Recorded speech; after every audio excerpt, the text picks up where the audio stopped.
Enfim, eu não sei se posso começar ou não sei como é que é a dinâmica. Bom dia ou boa tarde a todos. Conseguem me ouvir? Sim, consigo lhe ouvir. Ótimo. Queiram desculpar. Tivemos um pequeno problema aqui com a internet. Entramos e saímos, mas conseguimos recuperar, né? Bom, eu vou ver se consigo. Ok.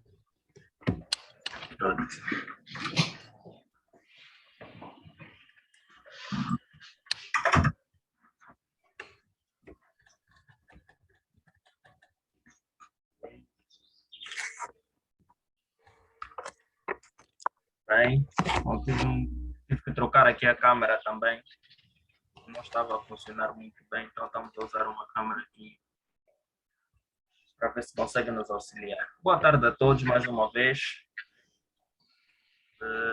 É um prazer muito grande tê-los aí do outro lado, a todos que nos acompanham, né? A partir de Moçambique, a partir da Guiné, de Angola, do Brasil, e aqueles que também nos acompanham a partir de Portugal, né? Acredito que os outros vão entrando, não é? Deixa-me só ver aqui se temos mais alguém. Opa, muito bem, temos aqui. Ok,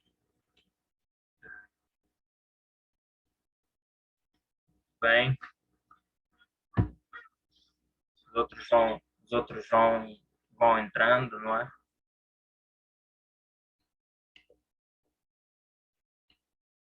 Muito bem. Acho que agora sim. Enquanto os outros vão chegando, nós vamos avançando. Então, hoje, dia 20 de agosto de 2021, não é? Eh, a rede de pesquisadores africanos no continente e na diáspora, vamos realizar então o nosso segundo ciclo, no nosso segundo webinar do ciclo do webinar sobre cidades e regiões africanas. Tá? Meu nome é Braulio André, também pesquisador associado ao Observatório das Cidades e Regiões Africanas. E gostaria de, antes de mais, dar as boas-vindas a todos que nos acompanham nesse primeiro momento. Né? Vejo ali o Sr. Edgar Domingos, a Sra. Noélia Costa, o Sr. Roberto Costa, Helena Matos, José Franca, Júlio Teixeira, enfim, dentre outros que vão chegando. No nosso primeiro webinar, nós conversamos sobre a questão das redes sociotécnicas e políticas habitacionais na Guiné-Bissau e falamos também do caso da IURD, não é, em Angola.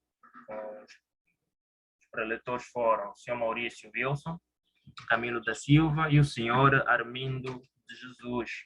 Hoje nós temos conosco o professor doutor Albino José Eusébio, né? Professor doutor Albino José Eusébio, né? Que estará conosco.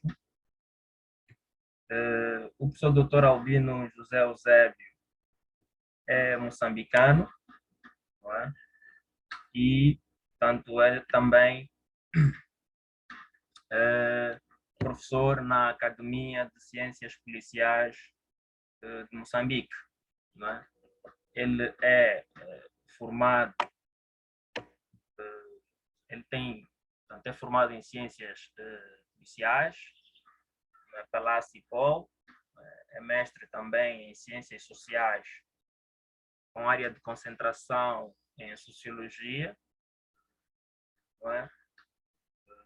Pelo programa de pós-graduação em Ciências Sociais da Universidade Federal do Pará, né?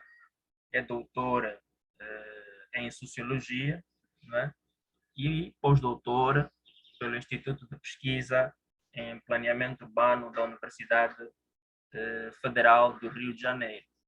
Para além de ser professor na Academia de Ciências Policiais de Moçambique, né, ele desenvolve pesquisas na área da antropologia do desenvolvimento, sociologia do cotidiano e estudos pós-coloniais, né, com particular interesse para temas como mineração, deslocamentos compulsórios, conflitos socioambientais, violências e práticas de empresas nestas áreas, não é?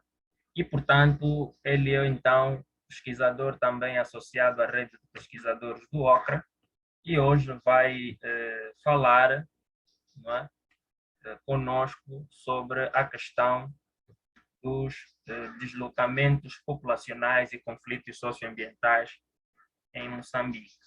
Não é? Nesse momento, então, vou passar a palavra para o professor Albino José Eusébio. Portanto, naquilo que não fomos mais corretos em relação à sua apresentação, por favor, fique à vontade para nos observar, não é? E depois, então, começar a sua comunicação nesse segundo webinar sobre cidades e regiões africanas. Por favor, sejam bem-vindos a todos. Professor José Albino, muito bem-vindo e tem a palavra.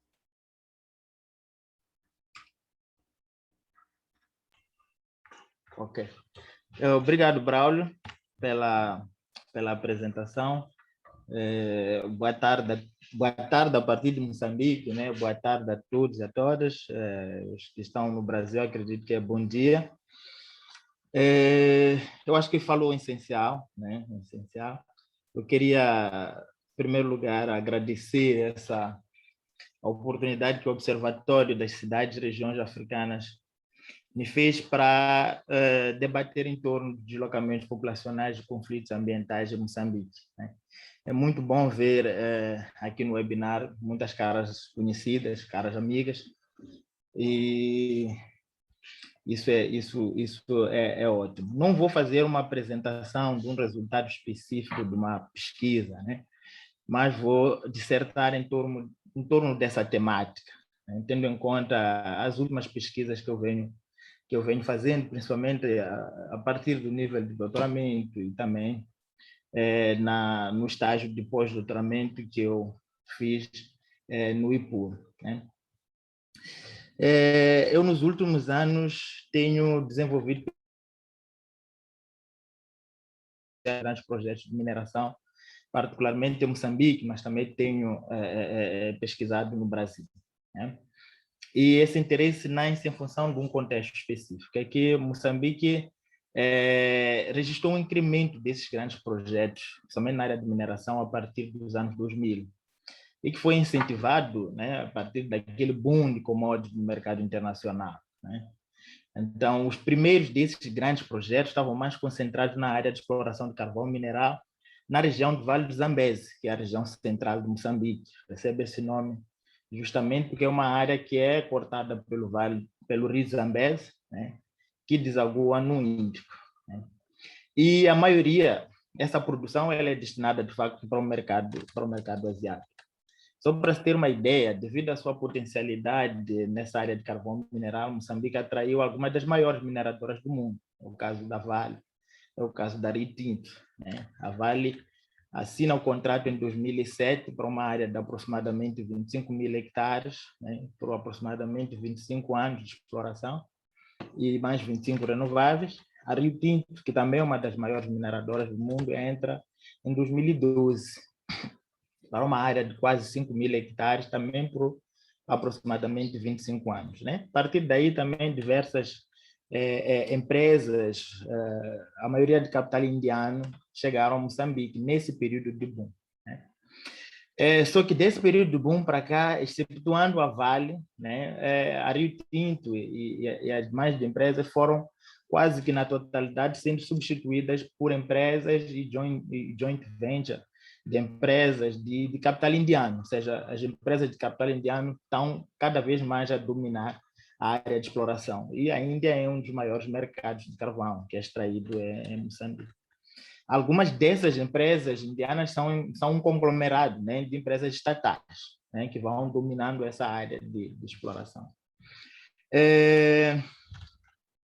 Do mesmo jeito que a Rio Tinto saiu de Moçambique, principalmente nesse período pós-boom da área de mineração, em janeiro deste ano a Vale também anunciou um desinvestimento no seu projeto de exploração de carvão, em Moatize, especificamente em Moçambique, e um dos motivos que é destacado pela empresa é a necessidade de se tornar uma empresa neutra ao nível de emissão de carbono até 2050. Né? Já é algo que pode ser aprofundado em outros contextos. Só para se ter uma ideia desse grau de expansão de projetos minerais em Moçambique que incentivaram a minha pesquisa sobre a questão da mineração, até o ano de 2012 foram aprovados pelo governo moçambicano mais de 250 concessões. Isso somente na província de Tete. Estamos a falar de quase 34% da área da província de Tete, né? Tal como mostra um relatório da Human Rights Watch. Então, se por um lado essa área do Vale do Zambeze, né, na região central, vem se tornando uma frente da mineração, principalmente para a área de carvão, e vem se consolidando, nesse caso, como uma fronteira de expansão, a região norte de Moçambique, concretamente a província de Cabo Delgado, nesse mesmo período dos anos 2000, né, para cá, vinha se consolidando como uma área de expansão dos projetos da área de hidrocarbonetos, né, que foi incentivado mais pela descoberta de significativas quantidades de gás natural na bacia do Rovuma, né, que, segundo o discurso que paira na arena pública, coloca o país numa das maiores reservas do mundo. Né? Então, nessa área, Moçambique conseguiu inicialmente atrair uma das maiores multinacionais. Né? Estamos a falar da multinacional italiana Eni, estamos a falar das multinacionais americanas Nadarco, a ExxonMobil, a francesa Total, que atualmente acabou comprando diversas áreas dessas outras empresas e vem se consolidando como a maior, a empresa com interesses mesmo efetivos de exploração. Né? Só que no contexto atual, muitos desses projetos estão temporariamente suspensos, porque por causa dos ataques de grupos terroristas em Cabo Delgado. Desde 2013, Moçambique vive uma instabilidade política que começa na região central, envolvendo que é a região de Sofala, Beira, Manica, que esse conflito inicialmente envolvia os mesmos atores, praticamente, da guerra civil, nesse caso, o governo de Moçambique e o Partido Renal, né? Alguns homens armados da Renal, mas que nos últimos anos essa guerra ela se expande para um outro contexto. Né? Tem, logicamente, fatores diferenciados para cada conflito, mas o que acontece é que desde que se anuncia essa descoberta de hidrocarbonetos em Cabo Delgado, nós vemos uma instabilidade militar em Cabo Delgado, com ataques terroristas ligados a grupos fundamentalistas religiosos, principalmente islâmicos. E recentemente recebemos uma ajuda militar de países como Ruanda e alguns países da SADC que têm auxiliado a controlar diversas extensões que tinham sido ocupadas por esses grupos grupos terroristas, mas que estão também denominados de grupos insurgentes. Então, é neste contexto que o meu interesse em estudar deslocamentos populacionais e conflitos ambientais em Moçambique emerge. Né? Por quê? Justamente porque esses grandes projetos são, na maioria dos casos, implementados em áreas ocupadas por uma heterogeneidade de grupos sociais, que geralmente apresentam modos diferenciados de apropriação econômica, cultural, do mundo material. E acarretam quase sempre o deslocamento compulsório dessas populações para a ocupação dos territórios. Né? Então, sempre me interessou compreender como esses processos de deslocamentos compulsórios se dão, como tem sido a dinâmica de vida cotidiana das populações atingidas. O que, de certa forma, implica analisar como esses grandes projetos vão se inserindo no território, né? E como é que essas populações têm reagido a essa inserção. Né? Eu tenho trabalhado, inspirado por várias discussões sobre grandes projetos no Brasil, com a categoria de deslocamento compulsório, né?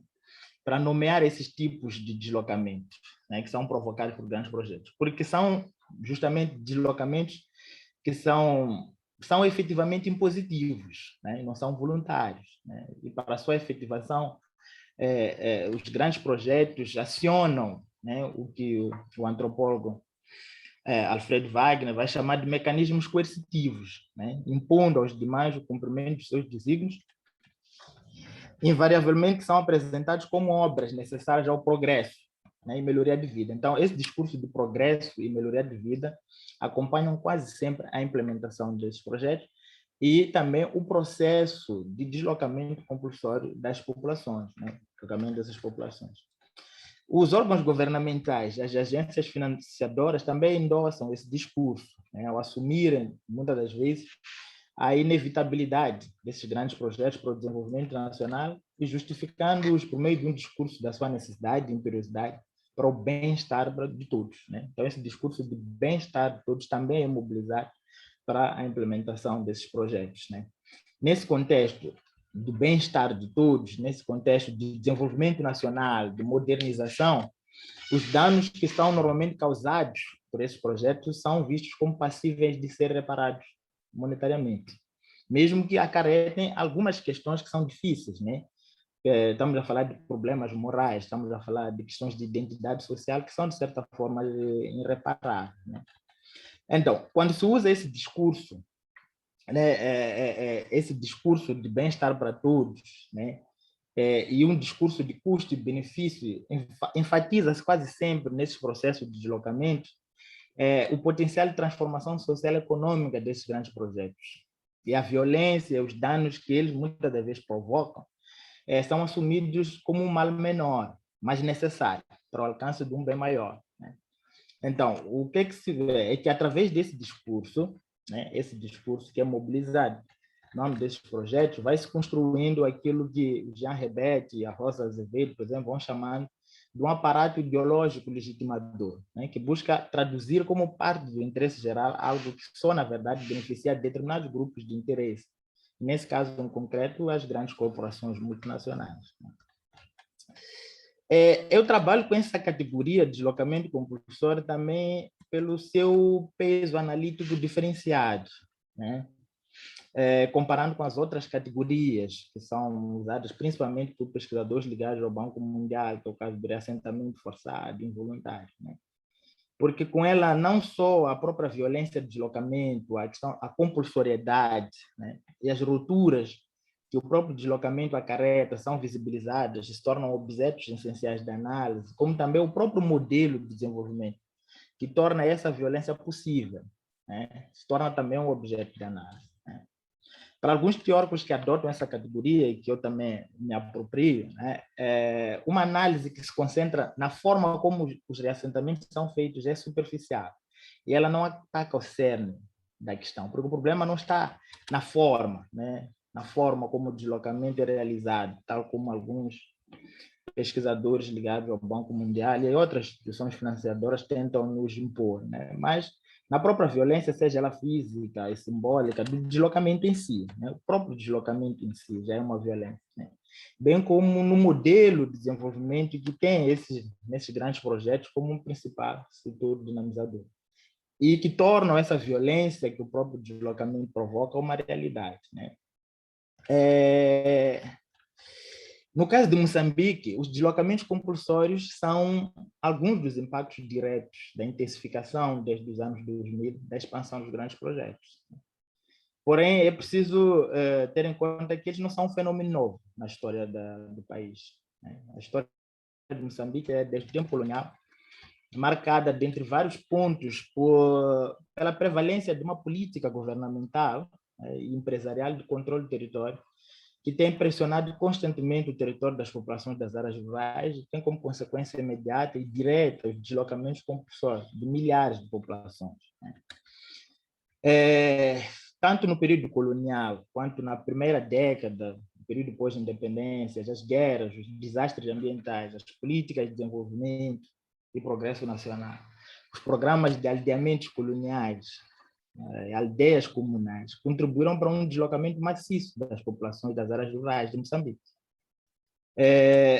Vou me concentrar um pouco aqui a analisar um pouco, apresentar um pouco essa política de controle de população assentada nos aldeamentos coloniais, desenvolvida no período colonial, e um pouco do programa de modernização rural e reestruturação da lógica de produção e organização social rural desenvolvida na Primeira República pós-independência, através do programa das aldeias cooperativas agrícolas, para tentar mostrar algumas diferenças de proximidade com os atuais processos, que há algo interessante aí para pensar, né? Existem diversos historiadores moçambicanos, brasileiros e portugueses que discutem essas políticas, né? A política de aldeamentos coloniais foi imposta pelo governo colonial em Moçambique e foi marcada para a criação de novas aldeias e redefinição, né, acima de tudo, de espaços de produção, né? Incentivada a partir das reformas administrativas impostas, por exemplo, a partir da década de 1930, com a instalação do Estado Novo em Portugal. A criação dessas novas aldeias teve como base o padrão europeu de família e propriedade. Estava assente na própria criação a ideia de civilizar o nativo, né? Civilizar o nativo. Isso implicava, na esfera social e econômica, a necessidade de concentrar as residências dentro de limites espaciais definidos, alterado desse modo o tradicional padrão disperso de residência que caracterizava, né, muitas das populações negras moçambicanas naquele período, com o intuito, primeiro, de tornar a administração mais efetiva e corrigir também esse caráter disperso da economia agrícola, aproximando, de certa forma, esses negros africanos aos principais empreendimentos econômicos, né, que se tornavam, nesse caso, a força de trabalho, né? Então, essas transformações todas que foram impostas, né, acima de tudo, no período quando vigorou o Estado Novo, né, a partir de 1930 até 1974, eles estavam assentados sempre nesse discurso de desenvolvimento comunitário, né? Era o discurso que era mobilizado, que buscava integrar, né, a ideia de integrar e modernizar a economia camponesa através da implementação de projetos locais de baixo custo.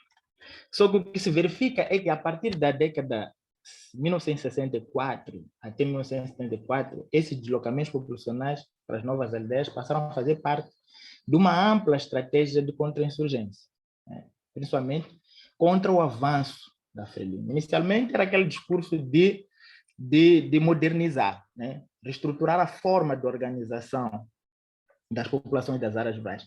Mas com o início da guerra da Frelimo, né, contra o colonialismo, esses deslocamentos se tornaram numa estratégia, né, de contra-insurgência, né? Então, foi nesse período, de facto, que alguns historiadores negam que esses deslocamentos atingiram uma dimensão única, né, no sentido, em termos numéricos, não se compara com os outros deslocamentos anteriores. Foi nesse âmbito que nasceram, que falavam, alguns chamam de senzalas protegidas em Angola, né, a questão das tabancas em Guiné-Bissau, e os aldeamentos coloniais em Moçambique. E nesses locais eram deslocadas populações das áreas de guerra, ou áreas que eram vistas como passíveis de ação de mobilização por parte dos combatentes. Então era preciso criar uma área deserta para impedir que os combatentes pudessem possibilidade de, nesse caso, os combatentes da Frelimo tivessem a possibilidade de mobilizar. Mas também isso permitia o controle, né? Porque as pessoas que não estavam nessas áreas eram considerados inimigos em potencial, né? Então, através desses novos aglomerados, que eram fortificados e controlados, né,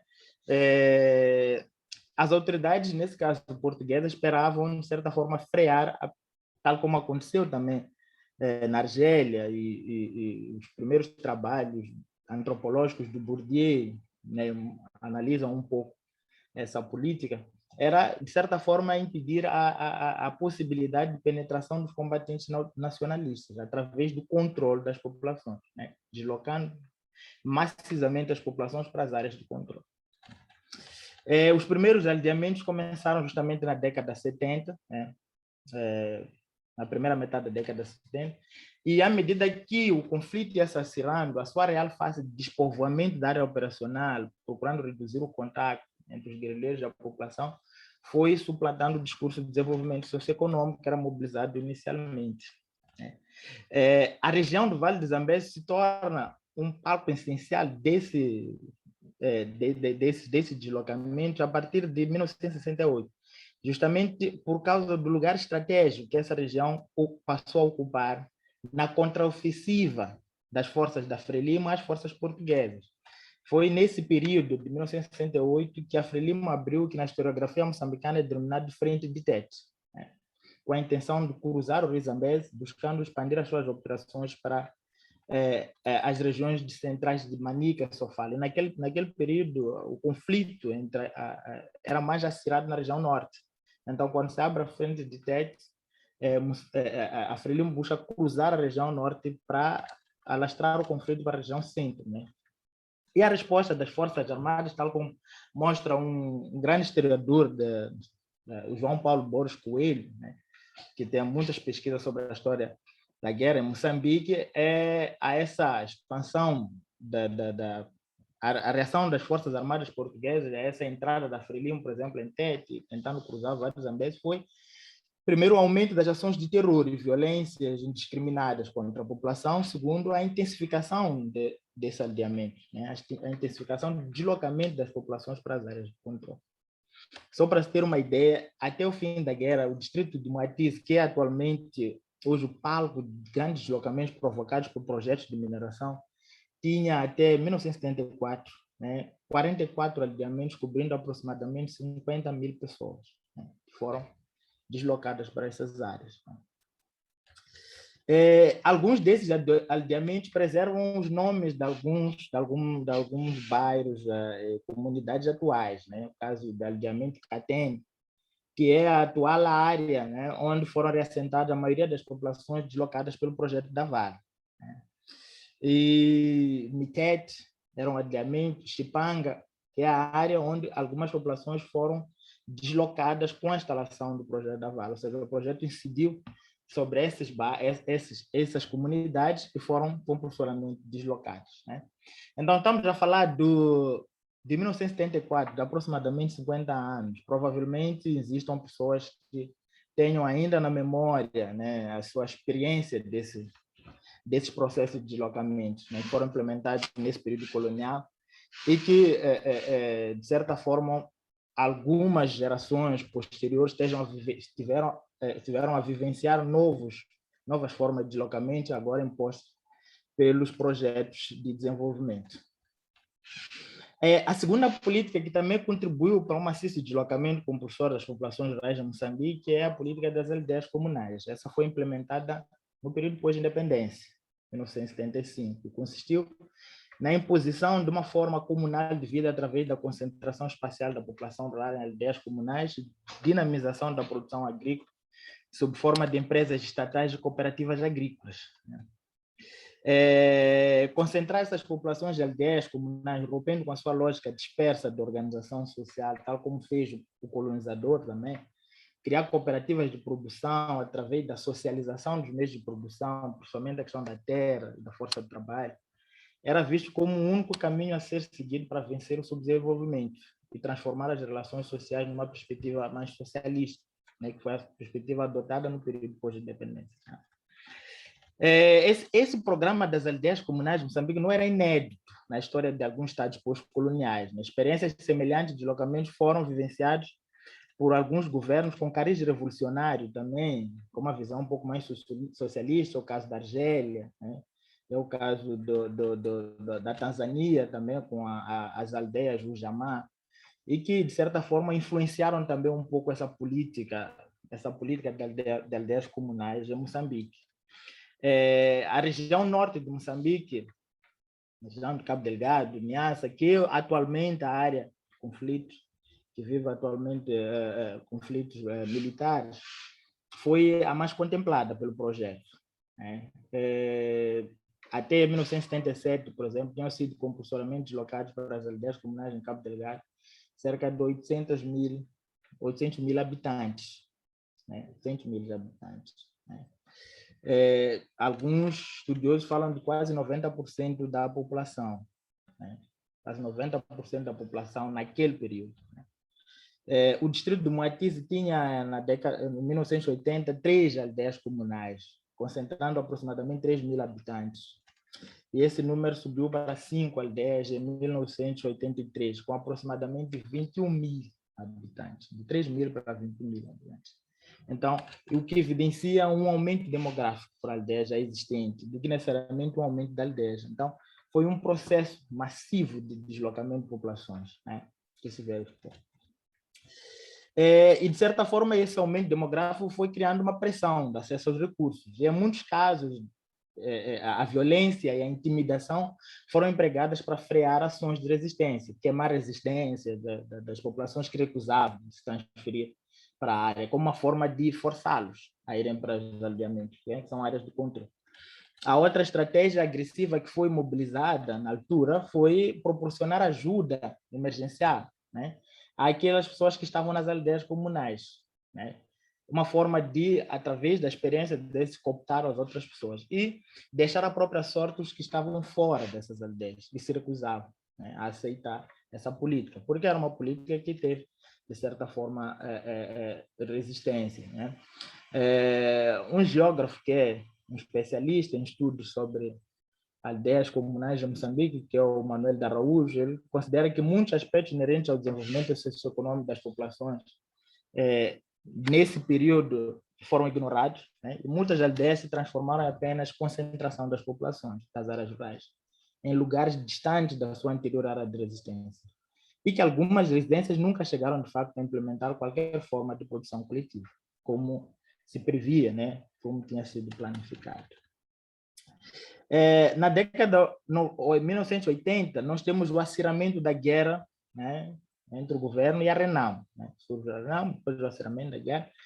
E tal como no tempo colonial, as estratégias militares passaram a imperar nessa política, né, de deslocamento para as aldeias comunais, né? A maioria das populações passaram a ser deslocadas para as aldeias como uma forma de frear a possibilidade de contato com, nesse caso, o grupo rebelde, nesse caso da Renam, né? E pouco a pouco, aquilo que tinha sido pensado discursivamente, ou seja, projetado para ser uma forma de organização coletiva, visando o melhoramento das suas condições de vida, se transformou num campo de concentração e miséria, degradação socioeconômica, né? Muitas populações não conseguiram desenvolver, de facto, novas formas de produção, né? E essa forma de produção coletiva também que se pensava não chegou a ser alcançada, mas foi uma política que contribuiu também para um deslocamento massivo das populações das áreas rurais de Moçambique, principalmente na região central, na região do Vale do Zambeze. Então, olhando para essas políticas e o contexto atual, eu posso dizer que existem, sem dúvida, diferenças significativas entre esses anteriores processos de deslocamento compulsório e os atuais, que são incentivados por projetos de mineração, né? Esses que eu tenho estudado, tenho feito pesquisas empíricas, né? Pesquisas de campo sobre eles. Uma dessas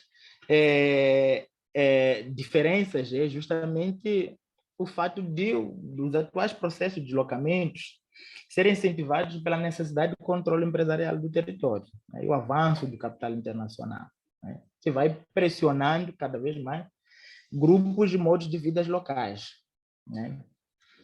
E diferentemente da lógica anterior em que prevalecia, né, como vimos na política de aldeamento, nas aldeias, a integração das populações, né, às áreas de controle, seriam a grande propriedade, tal como o antropólogo Alfred Wagner afirma.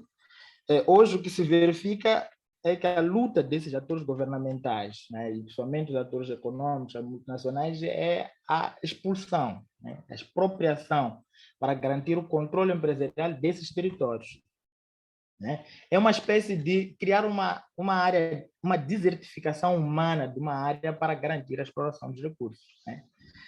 Diversos pesquisadores sobre diversos, diria, sociólogos, antropólogos, cientistas sociais que analisam a questão dos grandes projetos, têm mostrado que uma das maiores preocupações das grandes corporações é justamente a saída das populações das áreas para garantir a exploração, né? A questão do reassentamento, criação de grupos de reassentamento, ela nasce em função das resistências dessas populações e outras organizações, mas naquilo que são as práticas corporativas, a criação de áreas de reassentamento não interessa muito às multinacionais porque elas concentram um conflito, né? O mais ideal é cada um ser afastado e seguir a sua vida do seu jeito, né? A existência dessas diferenças que eu enumerei acima, ela não anula, de certa forma, a existência de certas proximidades, né? Por quê? Porque persistem nos atuais deslocamentos compulsórios, de certa forma, decisões que são tomadas centralmente, né? Persiste também a marginalização. Uma espécie de decisões que são tomadas centralmente, são impostos a nível local, né? Não são tomadas tendo em conta a intervenção dos atores próprios locais, né, como parte integrante. Então, há uma marginalização desses sujeitos afetados, né, que nega-lhes a possibilidade de serem protagonistas do seu próprio destino, de fazerem parte, né, dos processos de decisões sobre políticas que vão impactar diretamente na sua dinâmica de vida cotidiana, né? Verifica-se, pelo menos a partir das pesquisas empíricas que vejo em Moçambique, o uso da persuasão e, do modo geral, a prevalência do que Boaventura de Sousa Santos vem chamando de apropriação e violência, né? Então, tal como nos deslocamentos compulsórios anteriores que eu destaquei, essa política de aldeamento e a política de aldeias comunais, o autoritarismo, a questão da tutela, né, e o negligenciamento dos projetos de vida das diversas famílias atingidas tem marcado o processo de deslocamento compulsório imposto pelos grandes projetos, né? Numa autêntica reedição para o tempo presente de práticas de violências do estilo colonial, né? Então, a matriz, apesar de representar tempos diferenciados, né, a matriz de atuação, né, dos atores governamentais, das próprias empresas, na minha percepção, é muito próxima, não apresenta muita diferença, né? E é isso que justifica essa ideia de uma reedição para o tempo presente de práticas, porque a relação que se estabelece entre esses atores e as populações das áreas que são deslocadas ainda é uma relação que ela é marcada por práticas um pouco violentas de relação, e práticas autoritárias, práticas de tutela, né? E práticas que negligenciam os projetos de vida dessas populações, dessas áreas, né? Essas proximidades se verificam também no discurso de garantia de bem-estar e desenvolvimento local, que é mobilizado pelos atores governamentais quase sempre, e empresariais, que são as partes interessadas que são beneficiadas, né? Então, seja na sua roupagem colonial de civilizar o africano, seja na sua roupagem atual de melhoria de vida das comunidades locais e garantia de emprego aos seus filhos, né? Esse discurso é muito mobilizado pelas empresas quando vão ocupar o território. Não, esse projeto vai melhorar a ideia é melhorar a vossa vida e garantir emprego para os vossos filhos, né? Esse discurso deve ser entendido como parte integrante de um complexo leque de estratégias empresariais e políticas de controle do território, ou ainda de um aparato ideológico legitimador que busca sempre traduzir como parte do interesse geral algo que só beneficia, de facto, as corporações, né? E uma determinada elite política e econômica nacional, né? Evidências etnográficas sobre o processo de deslocamento compulsório imposto pelos grandes projetos em Moçambique mostra que se observa a generalização de algumas estratégias já denunciadas por estudos similares no Brasil, né? O Brasil já tem uma literatura consolidada sobre os efeitos sociais dos projetos, grandes projetos, seja eles hidrelétricos, a questão da mineração também. Algumas dessas estratégias são a adoção de um ritual de consulta prévia que só chancela a transferência da terra das comunidades atingidas das empresas, né? Está muito longe daquilo que é a própria ideia, né, ou a pretensão de consulta prévia. né? Há um processo de divisão e hierarquização dos atingidos que tem como foco essencial frear a resistência, né? Uma espécie, o que alguns ativistas e alguns pesquisadores de Moçambique chamam de dividir para reinar, né? Dividir os grupos para garantir o melhor controle, né? E há a prevalência de uma estratégia que é quase comum, que é a estratégia de falsas promessas, né? Falsas promessas. A consulta prévia é, do ponto de vista legal, um procedimento essencial, né, para a transferência do direito de uso e aproveitamento da terra das comunidades locais para a empresa, né? Porém, o que se verifica é que tem sido, pelo menos em Moçambique, um processo meramente formal, né? Primeiro, porque nos diversos projetos por mim analisados, essa fase acontece depois da assinatura da concessão, né? Não é um espaço necessariamente de um debate sobre a possibilidade de implementação do empreendimento, né? E muitas das vezes torna um espaço de negociação sobre as condições, as condições de saída do local, né? As populações que são consultadas não têm direito a veto ao empreendimento, né? E a transferência desse direito ele é obrigatório e irreversível, né? Elas vão a essas consultas, muitas das vezes, já condenadas à expropriação, né? Primeiro, porque a mineração tem prioridade, do ponto de vista legal, sobre todas as formas de uso e aproveitamento de terra. Segundo, porque a maioria das consultas são feitas após a assinatura dos acordos de concessão, né? Que, enfim, o governo já concedeu o espaço, né? Então, neste caso, mais do que negociar as condições de possibilidade de implementação do empreendimento no território, que essa deveria ser, de fato, o objetivo da consulta, essas consultas são mais um espaço de imposição das condições da irreversível saída do lugar, né? Algumas pesquisas que analisam esse ritual no Brasil têm mostrado os mesmos resultados. Então, a divisão e a hierarquização busca, de certa forma, frear as resistências, né? A partir disso, você vai subdimensionando os custos de deslocamento, né? Dando determinadas condições a um grupo e outras a outro, né? No caso do projeto da Vale, por exemplo, que foi um dos objetos da minha pesquisa de campo, essa divisão consistiu em agrupamentos de famílias entre rurais e urbanas. E houve ali uma diferenciação, né, de condições, né, para cada grupo, né? Tem um estudo interessante feito pela Conceição Osório e Teresa Cruz, do Centro de Estudos Africanos da UEM, faz uma crítica muito profunda a essa hierarquização, né?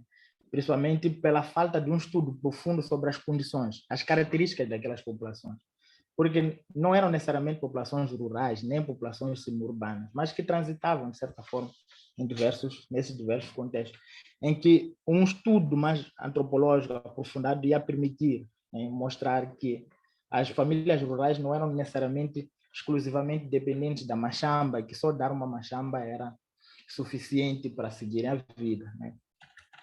E a falta desse estudo, de fato, tem sido apontado como um elemento que tem contribuído para a fragilização das condições de vida da maioria das populações que são compulsoriamente deslocadas por projetos de desenvolvimento em Moçambique. A estratégia das falsas promessas ela consiste na apresentação de um conjunto de ações a serem desenvolvidas em benefício dos grupos atingidos, mas com o simples objetivo de garantir a aceitação e frear a resistência ao deslocamento. E muitas das vezes, após a concretização do próprio deslocamento, ou seja, a saída dessas populações das áreas, né, o grau de cumprimento das ações prometidas é ínfimo. Quando questionadas sobre as promessas, as empresas têm apostado constantemente na negação. Se recusam, de fato, a aceitar ter feito as referidas promessas e acenam muitas das vezes para o delírio dos atingidos e exigem comprovantes escritos. E muitas dessas promessas, dados empíricos, dados da pesquisa de campo, mostram que eram feitas de forma oral, né? Eram feitas de forma oral, em encontros que se faziam com essas populações. Então, a exigência de comprovantes escritos tem sido usada como a prova para a empresa para tentar, de certa forma, frear ou recusar o cumprimento de algumas dessas promessas, né? O que para nós é relevante apostar é que a aposta nessas falsas promessas, que é muito comum na maioria dos atuais deslocamentos em Moçambique, mesmo estudos feitos na região norte sobre a instalação de projetos da área de hidrocarbonetos, por exemplo, reforça as conclusões que outros estudos similares sobre deslocamentos têm mostrado, que nesses processos, na verdade, não há, por parte das corporações, uma preocupação com o destino das pessoas, né? E, acima de tudo, com a continuidade integral das suas lógicas de produção, organização e reprodução social e econômica, mas sim com a sua saída do local, para garantir o controle do território, dinamizar a exploração de recursos e multiplicar o capital. E essa tem sido uma das causas do acirramento de conflito entre as corporações e as comunidades, né? E as comunidades. De fato, o que nós vemos é que os deslocamentos compulsórios eles chancelam, né, a usurpação do território pelas grandes corporações. E elas têm contribuído para o acirramento de conflitos ambientais. Por quê? Justamente porque são conflitos que nascem por causa de impactos que comprometem a coexistência de formas distintas da apropriação do mundo material, né? Então, a expansão desses grandes projetos é quase que inevitavelmente marcada por uma interseção violenta com modos de vida das comunidades locais e impacta diretamente as suas condições de reprodução social e econômica, né, desses diversos grupos atingidos, né? E esse impacto é que tem provocado, de certa forma, diversos conflitos, né? E a forma como ele é vivenciado também é variado, né? No caso do projeto da Vale, especificamente, dados indicam que as pessoas acreditavam, de fato, nas promessas feitas, né? Acreditavam na possibilidade de melhorar de vida, na possibilidade dos seus filhos serem acolhidos como funcionários da empresa e viam na possibilidade de um dia melhorar de vida em função do projeto. Mas depois do deslocamento começaram a vivenciar a real face do processo em que eles estavam envolvidos, né? E as ações de resistência que essas populações têm desenvolvido, elas são incentivadas justamente por essa percepção que eles constroem em função da realidade vivenciada atualmente, né? E principalmente em função dessas promessas, todas são construídas em função do próprio. Porque as promessas, elas criam uma expectativa. Quando essa expectativa não é satisfeita, ela, de certa forma, leva a conflitos, né? Agora, no caso específico do Matize, né, que é uma área, no caso da bacia carbonífera do Matize, aquela área do Matize, além da usurpação do território, uma das fontes do conflito ambiental está relacionada com a tecnologia de extração, né, que ela é caracterizada por um sistema de dinamitação a céu aberto, que é considerado por alguns especialistas como altamente poluente, né, altamente poluente. Esses impactos afetam diretamente as populações das áreas do entorno, são vivenciadas por elas através da poluição sonora e chuvas de poeira. E isso é visível mesmo a partir da Vila do Matiz, né? É através dessas experiências que eles acionam mecanismos de resistência, né? E é através das narrativas do vivenciado, né? E essas narrativas do experienciado, daquilo que eles vivenciam cotidianamente, e o próprio impacto é visibilizado na arena pública, né? Eu gostaria de fechar, por exemplo, com essa narrativa para mostrar com alguma narrativa para mostrar essa narrativa do experienciado, né? Diz, por exemplo, um interlocutor: quando detonam explosivos lá, tudo fica escuro, a água fica como café, a poeira suja as casas, ninguém pode mais estender farinha fora de casa. Por isso, temos agora grandes problemas de acesso à água potável. A poeira deles sai da mina direto para as casas, para a farinha e para a água do rio.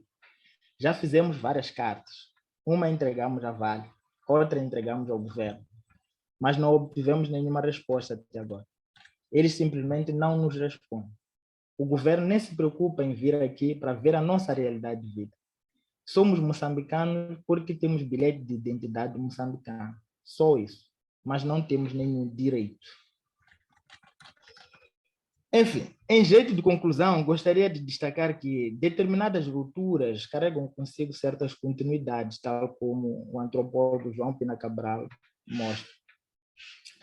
A forma como as grandes corporações se inserem no território, as proximidades que apresentam com programas anteriores que contribuíram para um massivo deslocamento compulsório das populações rurais de Moçambique, evidenciam, usando as palavras de João Pina Cabral, que o colonialismo e o pós-colonialismo se entrelaçam, e correspondem a dois períodos de uma história em que a violência é um dos elementos centrais. Eu vejo, a partir dessa análise, que me remete às aldeias, aos aldeamentos coloniais, eu ainda estou consolidando essa discussão, por isso que todas as críticas possíveis são essenciais para poder amarrar isso. Mas essas proximidades entre a política dos aldeamentos, o programa das aldeias e a forma como o governo se posiciona nos atuais deslocamentos compulsórios mostra para mim que persiste em Moçambique uma lógica violenta e autoritária de relação entre o Estado moçambicano, que vai falar mais do poder político mesmo, e as comunidades locais, né? Falo das populações rurais também especificamente. É uma lógica violenta e autoritária que é tendencialmente latente, né? Mas é em episódios como esse que nós podemos visibilizar, né? É episódios como esse que esse caráter se torna, né? Se torna visível. A forma como o próprio governo se posiciona em episódios como esse, né? Agora, o que eu verifico, e também isso ainda preciso amarrar um bocado, por isso que também todas as críticas possíveis são essenciais para poder aprofundar isso, é que esse caráter violento do Estado, ela se interseta, no caso das mineradoras, com o caráter violento e autoritário das próprias grandes corporações, né? O que o próprio Gudinas vem chamando de péssimas práticas corporativas, né? Que essas péssimas práticas corporativas, elas se intersetam com o caráter violento, né? Mas isso significa que, dialogando um pouco mais com o que o Gudinas chama atenção quando ele faz análise do extrativismo na América do Sul, que não se trata somente de uma interseção entre práticas corporativas e um frágil sistema. Não é necessariamente um frágil sistema de fiscalização, né? Mas trata-se, no contexto de Moçambique, trata-se de uma conjuntura política que ela é favorável à reprodução desse tipo de práticas violentas e autoritárias das grandes corporações, né? Então, o contexto moçambicano, né? Ele é um contexto que se torna favorável a essa reprodução, né? Eu diria que a conjuntura política, né, passa a repetição, tem sido favorável a práticas de violência física e coerção, e o governo tem agido, às vezes, diretamente através da violência policial, diversos episódios de violência policial às populações das áreas, né, das áreas impactadas pelos projetos de mineração, ou indiretamente através da impunidade, né? Seja através da violência policial, seja através da impunidade, o governo tem agido diretamente no controle violento das populações atingidas pelos empreendimentos de mineração, né? Então, há uma conjuntura política que ela é favorável. Não é simplesmente um frágil sistema de fiscalização, mas é uma conjuntura política que ela é favorável à reprodução dessas violências por parte das grandes corporações. Enfim, era isso. Como eu dizia, não era uma apresentação dos resultados específicos, mas meu objetivo era dissertar um pouco sobre essa temática, e agradeço mais uma vez ao Braulio e à rede, ao Observatório das Cidades e Regiões Africanas, esse grupo de jovens pesquisadores que está dando os seus primeiros passos, pela oportunidade para discutir e refletir em torno dessa temática, né? E acredito que algumas questões podem ser aprofundadas ao longo do debate. Obrigado, professor Eusébio, pela sua apresentação, né? Realmente muito elucidativa, né? Não sei se me conseguem ouvir direito. parece que tem um ruído na comunicação. Ótimo. Então, o professor Eusébio fez aqui uma abordagem sobre os deslocamentos compulsórios, não é, em Moçambique, os conflitos socioambientais que os causam, não é? Começou a sua narrativa fazendo uma abordagem sobre o porquê da escolha da categoria de deslocamentos compulsórios, não é? Portanto, fala também como é que ele é percebido na questão de Moçambique, traz à tona toda aquela abordagem dos movimentos independentistas e os conflitos em que estes estavam envolvidos, não é?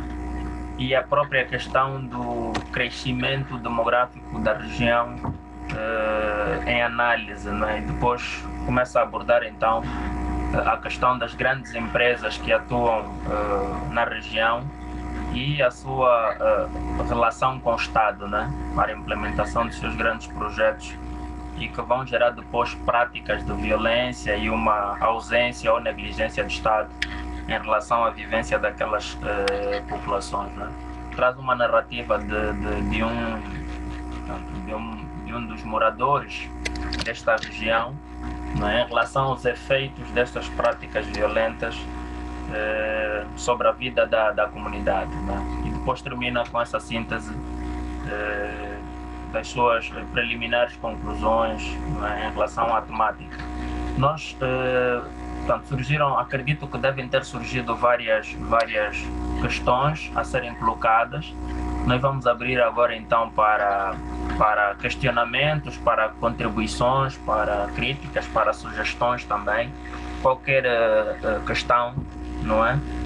Talvez vamos usar uma dinâmica de primeiro sim, portanto, se alguém entre nós tiver com alguma questão, por favor, pode ligar a sua câmera, se apresenta e coloca a abordagem, não é? E depois vamos abrir para mais 5 caso ainda seja necessário. Então, estão abertos agora para os questionamentos.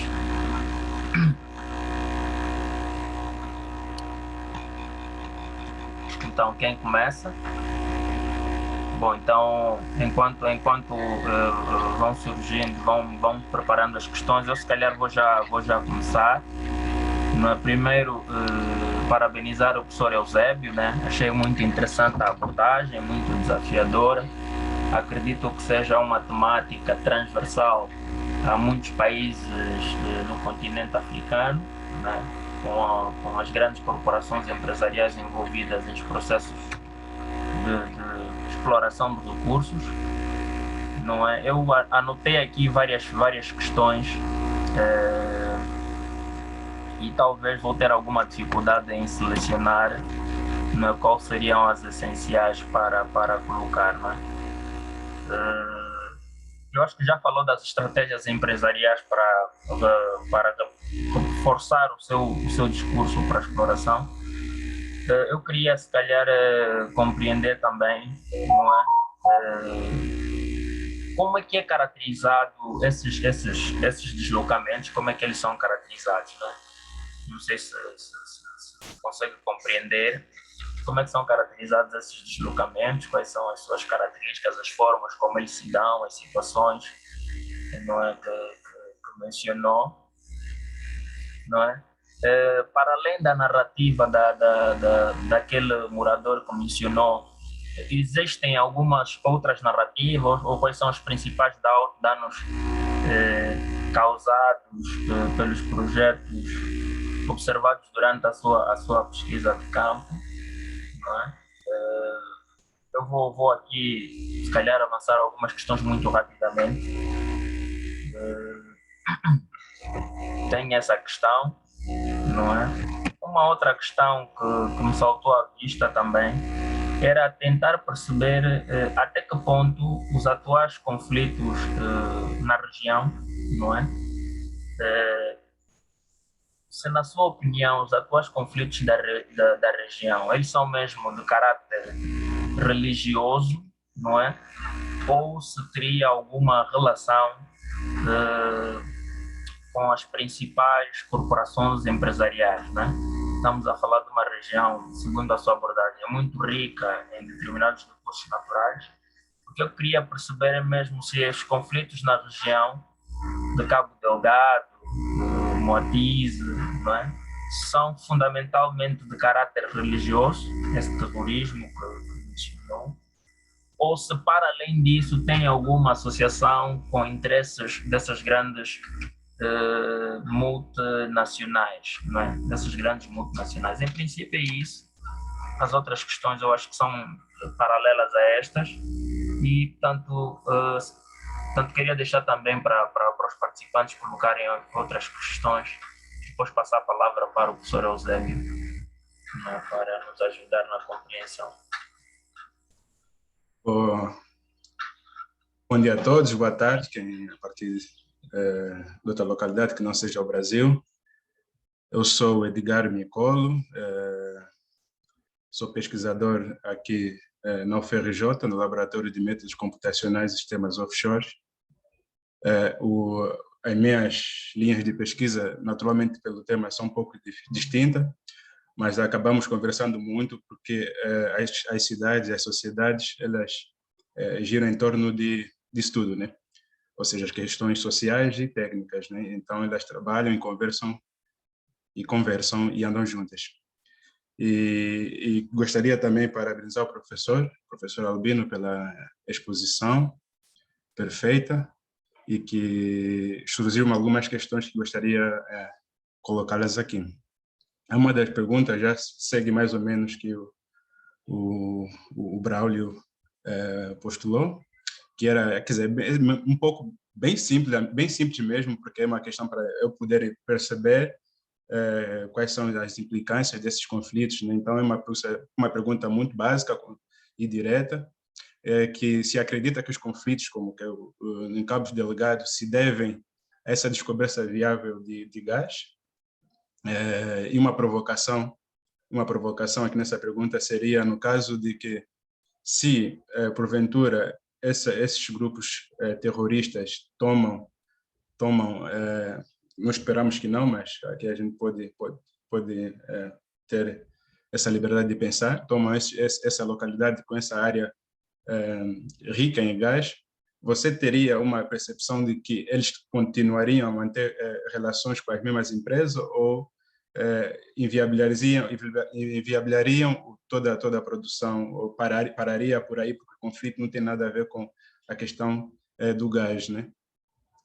E se essas empresas aceitarem esse contrato, não se colocaria mais ou menos que é uma mão invisível para fomentar esses tipos de conflitos locais, justamente para ter uma maior rentabilidade, olhando que a localidade unicamente se destina à produção, não tem até já dando um gancho para a próxima pergunta, não tem um desenvolvimento local, né? Como você bem disse aqui. Quer dizer, essa é a pergunta. Seria essas as questões que evidenciaram esses conflitos locais, por exemplo, essa localidade rica em gás. A segunda questão é que eu achei interessante a questão da estratégia empresarial, dando esse gancho, né, da falsa melhoria de vida dos cidadãos locais, né? Nesse contexto, o que falta realmente para melhorar, se olharmos que essas empresas, né, as petrolíferas, na sua generalidade, elas criam desenvolvimento em torno de si, das suas necessidades, né? Então, foi como disse há pouco tempo, nossos países, né, não muito diferente de Moçambique, Angola também, temos políticas unicamente extrativas, né? Então, nós acabamos não tendo um desenvolvimento dos insumos, né, que essas empresas demandam, que são muitas. Então, você vê, mais ou menos, as necessidades dessas empresas serem supridas por expatriados, né?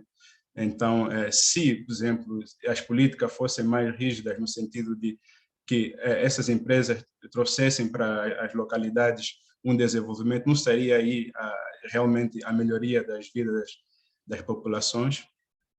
E sabendo, como você também bem postulou, né, que eu gostei bastante, a questão de que essas atividades acabam sendo mais prejudiciais às populações, por exemplo, rurais, aos pescadores, né? Porque além de nós termos uma política unicamente extrativa, não temos um mecanismo de proteção às nossas áreas, ou seja, a questão ambiental. Nós, não sei, aqui é uma suposição minha, posso assim, eu acho assim, mas é tudo que evidencia, até mesmo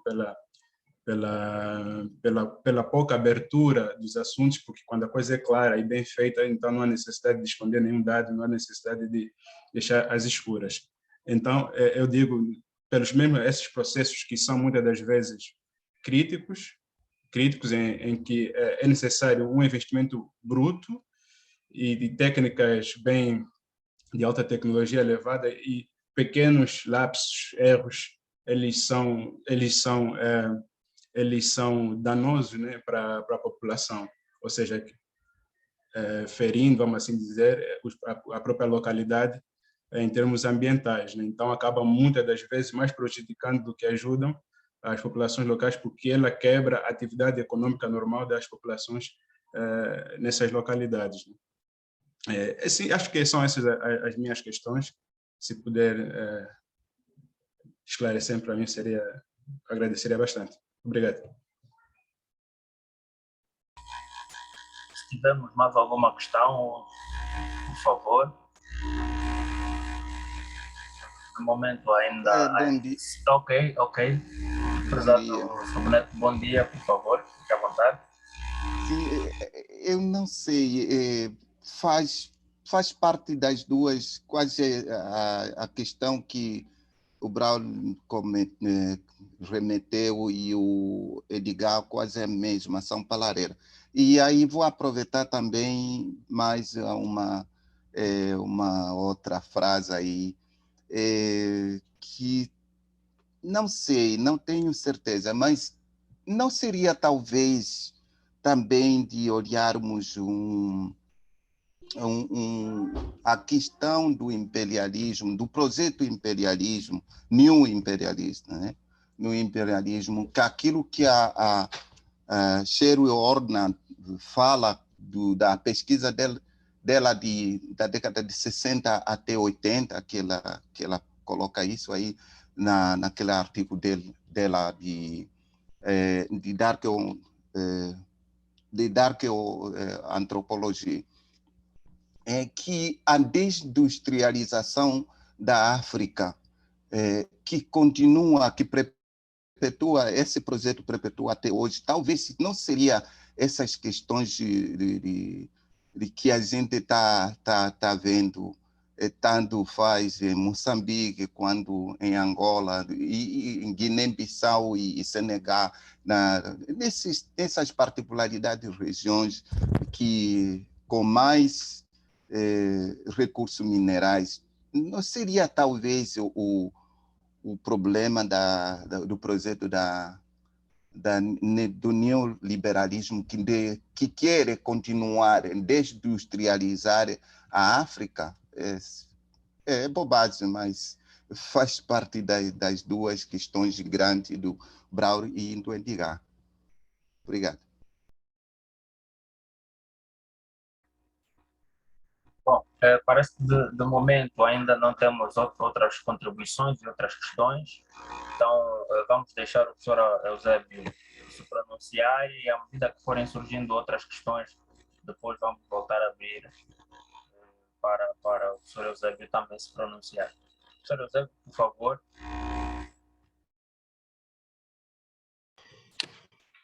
Braulio e a todos, agradeço pelas questões feitas, né? E o feedback que dão pela apresentação. E, enfim, algumas são questões mesmo um pouco reflexivas, né? No sentido de que não tenho respostas diretas sobre elas. Algumas vão ao encontro daquilo que são os resultados de algumas pesquisas minhas já feitas por mim e outros pesquisadores que têm trabalhado comigo em coordenação.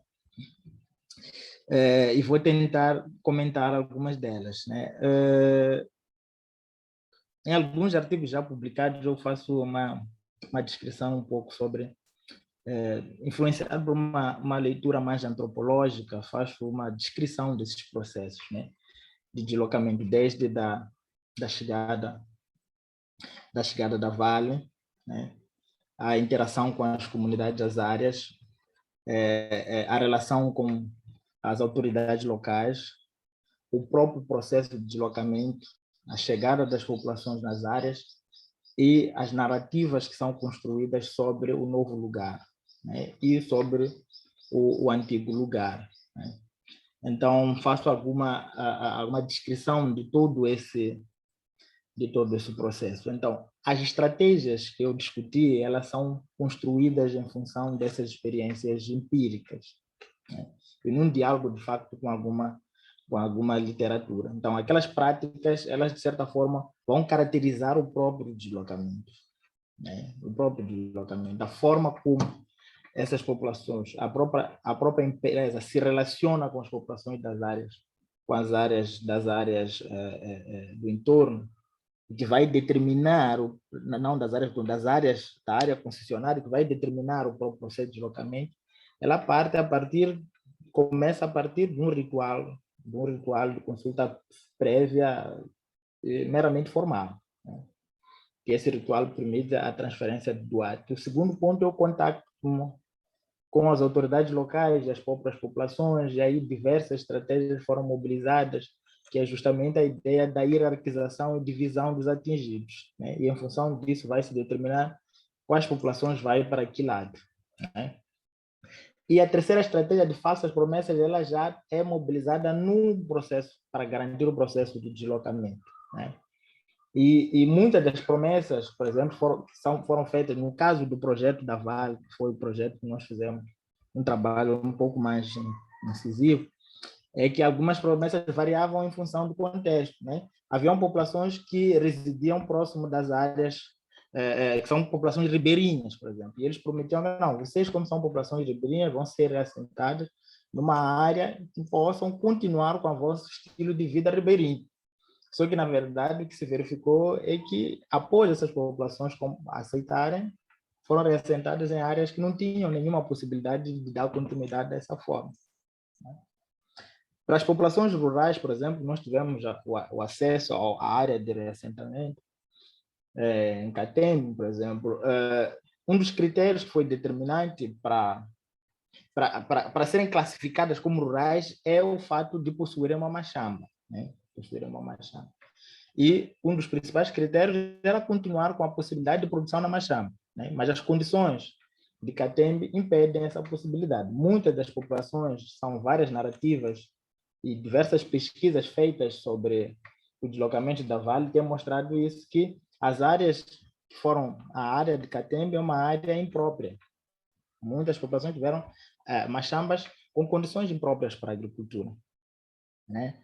Então, isso mostra essa própria violência do deslocamento, né? E é isso que caracteriza a forma como o próprio deslocamento foi implementado, né? E quase todas as empresas mobilizam a mesma estratégia. Agora, sobre os impactos são variados, né? Desde a destruição dos modos de vida e a reestruturação mesmo da sua lógica de produção e organização, né? Há mudanças significativas, né? Nós fizemos um trabalho de campo específico em Catembe e vimos uma mudança mesmo brusca no modo de vida dessas populações, né? E essa mudança se dá, de certa forma, em todas as dimensões, na dimensão socioeconômica, mas também na dimensão cultural, ela impacta, né?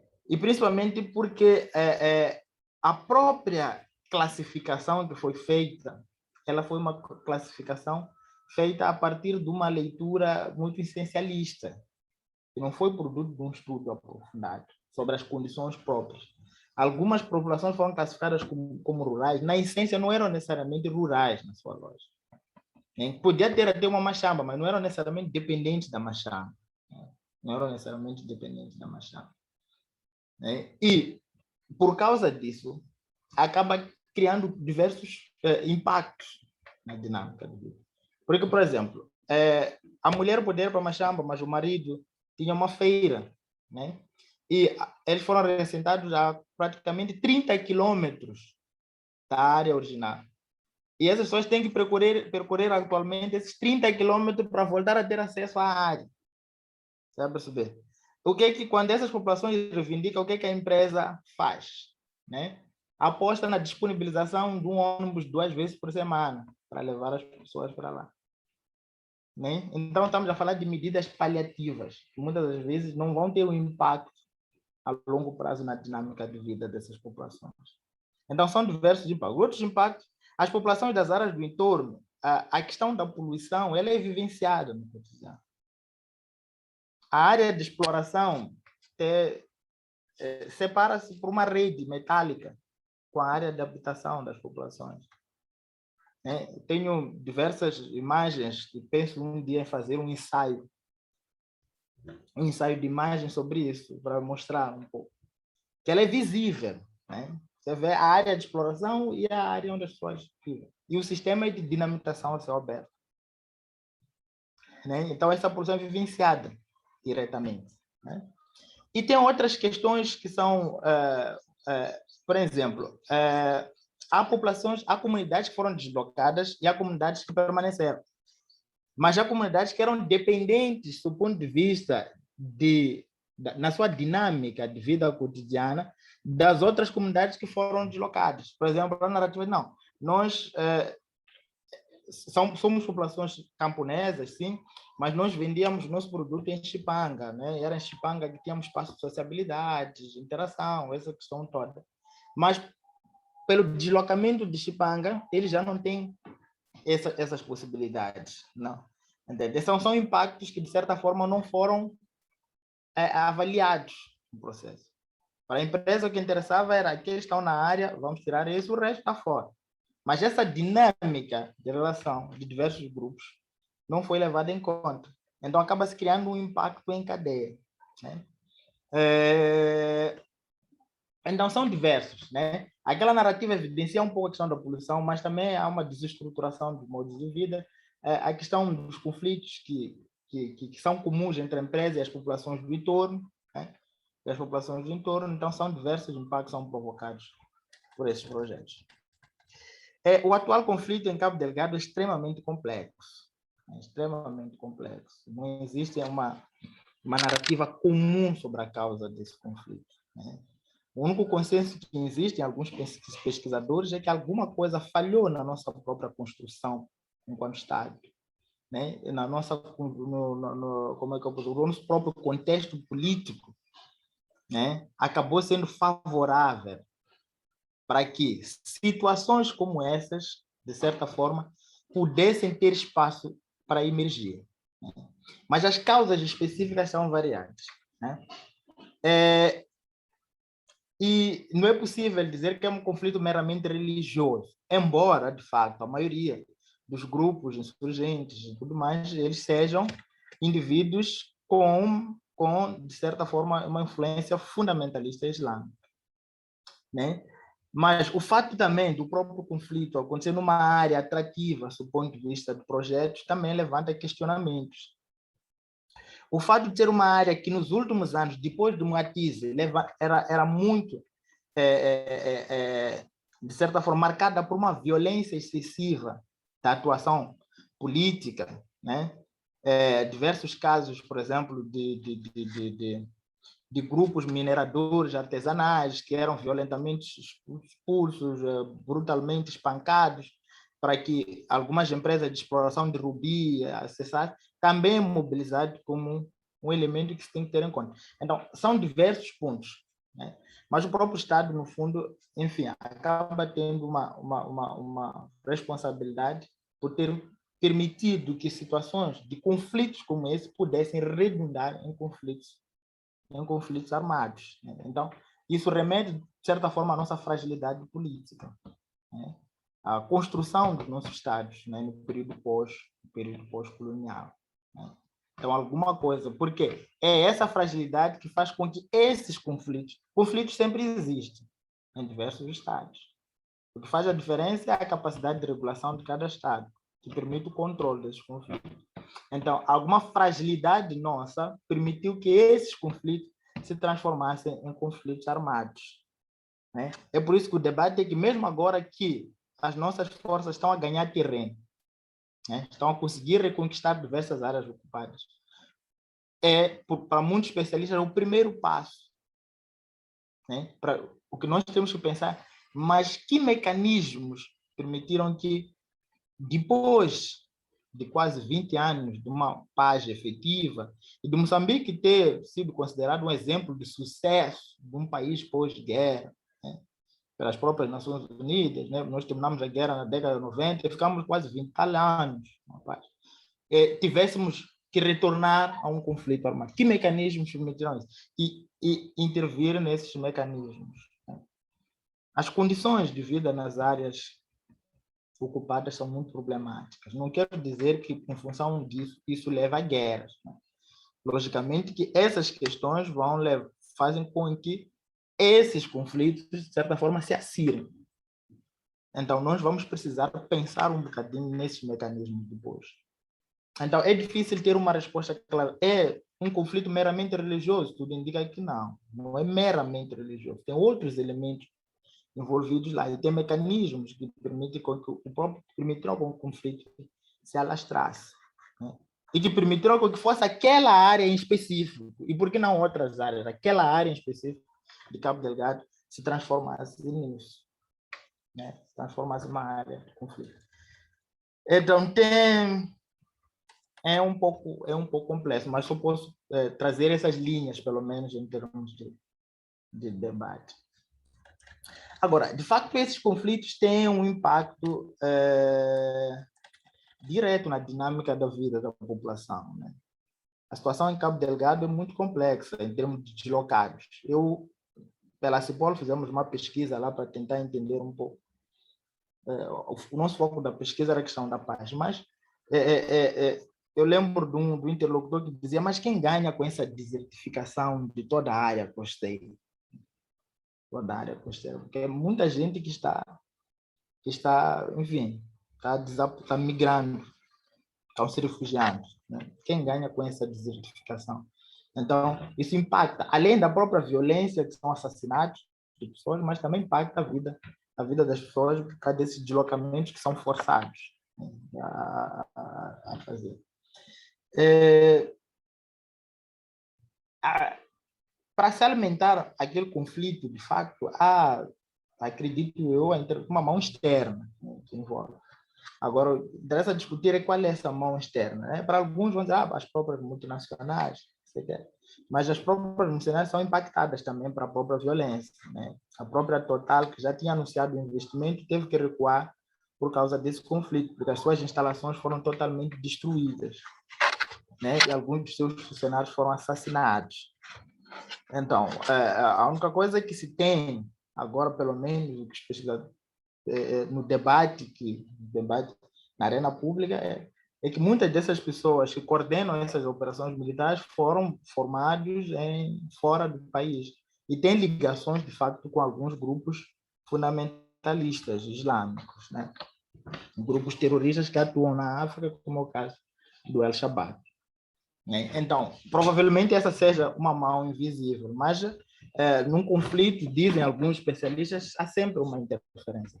Mas, para mim, o mais essencial é pensarmos que mecanismos, né, na nossa própria organização sociopolítica, permitiram com que esses conflitos se tornassem uma realidade. E, a partir daí, começarmos a pensar, talvez, em o que fazer, né? Porque se essa interferência teve um impacto positivo lá em Cabo Delgado, é que alguma coisa permitiu que aquela área pudesse se tornar isso, né?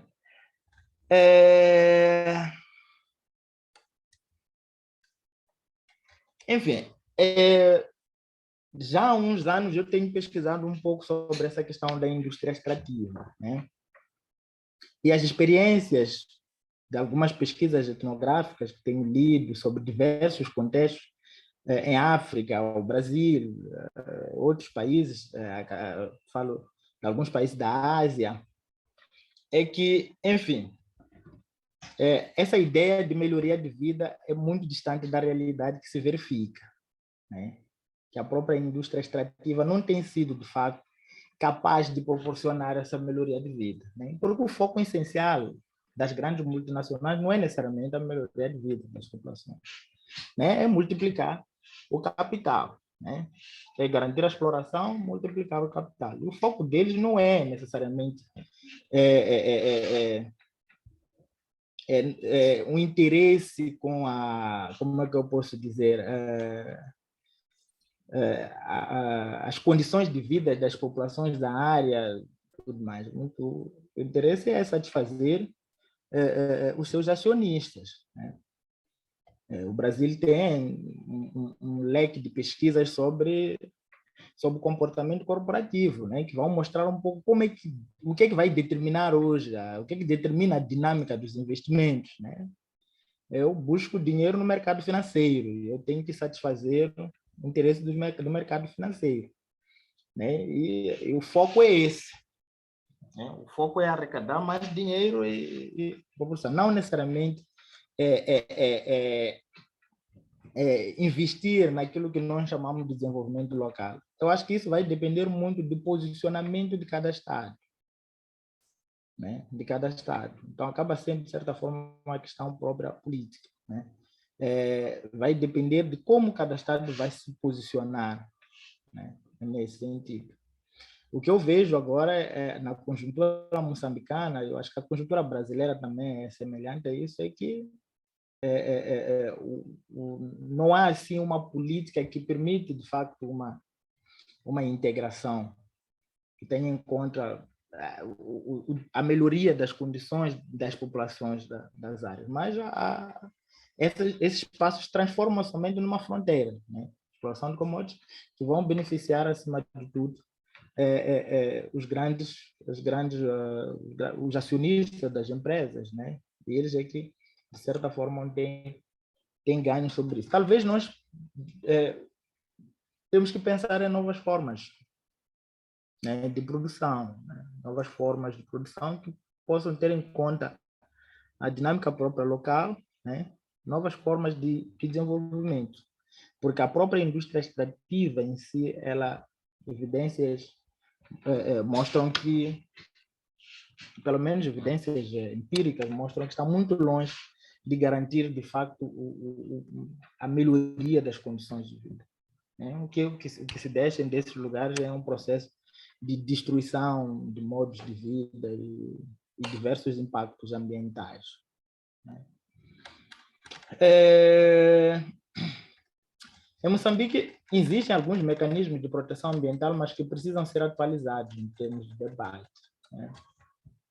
Só que o grande problema também é o grau de observação desses mecanismos, né? O que nós vemos é que muitas das vezes as empresas seguem esses mecanismos, são exigências, não é um comprometimento, uma mudança de facto nas suas práticas corporativas, né? Então, eles aplicam mais cada exigência que se faz, né?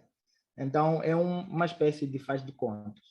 É por isso que o próprio ritual, né, de consulta prévia também reflete isso, que é uma imposição, né, da Convenção 169, né, da OIT. Então, a partir daí as empresas, não que isso implica uma mudança de certa forma, mas porque exige a nível internacional, porque isso pode ter implicações, né? E a partir disso eles implementam do jeito que muitas etnografias têm mostrado, né? Um ritual perverso, mas que é, acima de tudo, para legitimar. Há algumas ações que são desenvolvidas com as empresas que são ações de responsabilidade corporativa, né?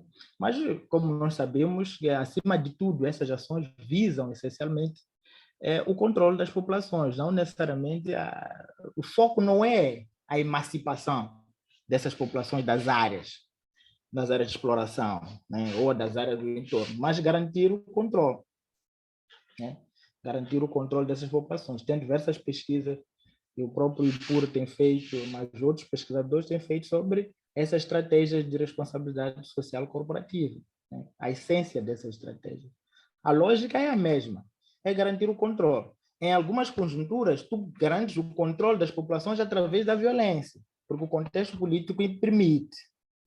A conjuntura política te dá espaço para isso.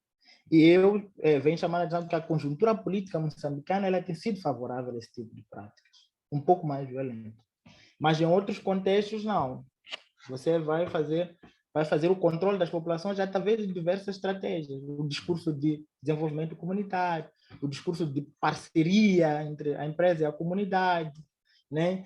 Assistências em termos de projetos de produção, e você constrói uma dependência dessas populações na sua dinâmica cotidiana de reprodução social e econômica. Então, a partir daí, você tem um controle. Muitas das vezes, alguns financiamentos são feitos a partir de termos de responsabilidade que cerceiam práticas de resistência. Eu vivenciei isso a partir de uma pesquisa que eu fiz sobre o projeto Onçal Puma no Brasil, de como é que os projetos alternativos de produção são feitos a partir de acordos, que esses acordos impedem as populações de reivindicarem contra a empresa. Né? E o risco é, enquanto aquele acordo durar, eles não podem reivindicar. Então, a partir dessa estratégia, desse discurso de proximidade, dessa filantropia empresarial, dessa proximidade, vai se reproduzindo um sistema de controle. Né? O contexto político atual no Brasil tem sido favorável também a algumas ações de violência, de impunidade do Estado. Né? Nós já vivenciamos episódios em que seguranças da Vale espancaram algumas populações do entorno dos seus empreendimentos perante o silêncio do atual governo. Então, a própria conjuntura ela vai permitir a mobilização de um conjunto de estratégias. Né? A Yana Ronk vai mostrar que há uma mudança, né, na lógica de relação entre as grandes corporações e as populações de entorno, a partir da sua pesquisa em Congo. Né? Ela vai mostrar que o modelo mais paternalista, de controle, mais coercitivo, que era implementado no tempo colonial, vem sendo substituído por uma outra lógica, né, que ela vai chamar de governamentalidade empresarial, que está muito mais assente nesse discurso de proximidade, no discurso de parceria, no discurso de responsabilidade social corporativa das empresas. Né? Só que a realidade empírica vai mostrar que cada estratégia ela é mobilizada em função do contexto. Né? Nessa pesquisa, por exemplo, em Onça Puma, por exemplo, no Sudeste, é no sul do Pará, norte do Brasil, né?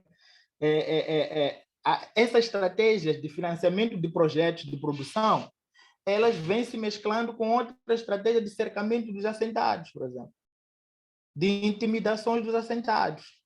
Então, cada estratégia vai sendo mobilizada em função do contexto.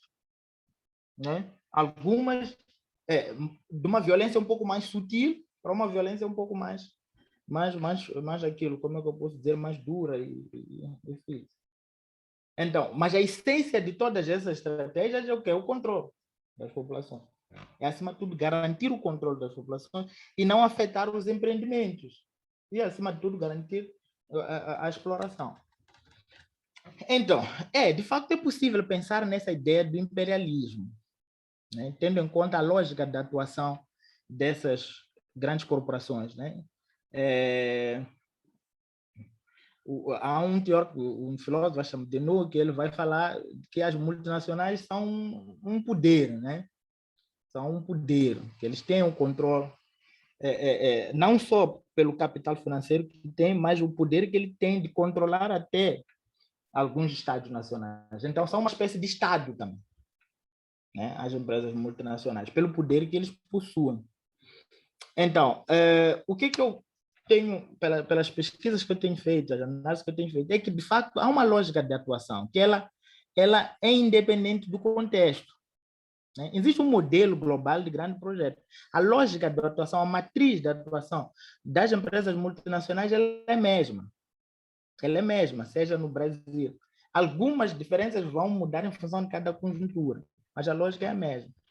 Né? Basta ver o que a Vale fez quando chegou em Canadá. Estamos a falar de um país do primeiro mundo, né? Principalmente na relação dos trabalhadores, as relações das populações indígenas, das áreas em que ela comprou as operações da INCO.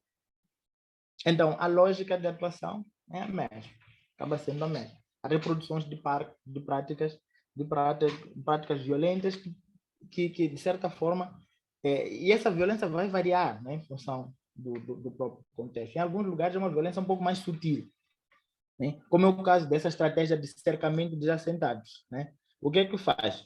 Eu desloco toda a parte. Você é um assentado resistente, você não quer sair. dentro das condições que eu estou a impor para você sair, o que é que eu faço? Eu desloco todos os teus vizinhos e te deixo ali no meio.